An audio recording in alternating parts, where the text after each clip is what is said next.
Kado no ancho do nyanyo neng yang kebit ngan mata ate aware ho aware ho yang tapu buat karap mandum hanjir kebut ada bumo yang kajimo aware ho aware ho puji oh bala nganga puji oh bala nganga puji kado no ancho do nyanyo neng yang kebit ngan mata hati aware ho aware ho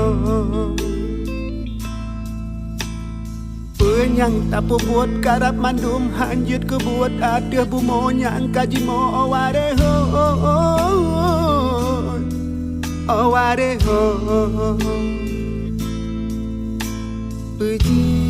oh bala nganga puji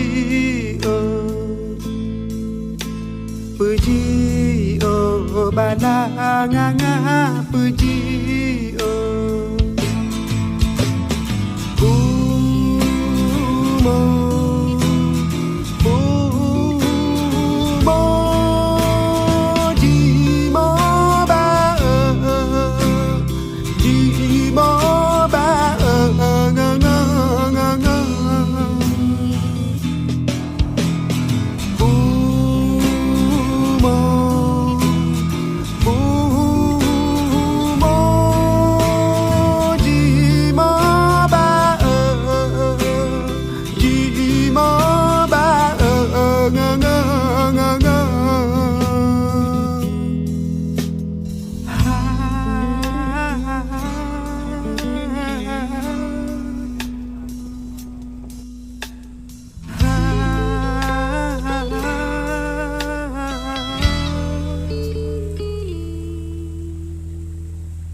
Kado no ancho do nyanyo neng yang kebit ngan mata ate aware ho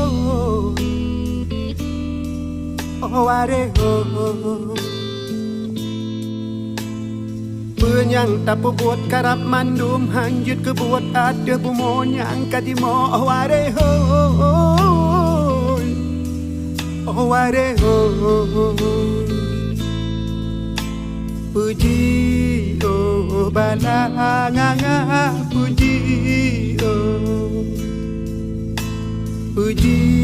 oh bala nganga puji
Hey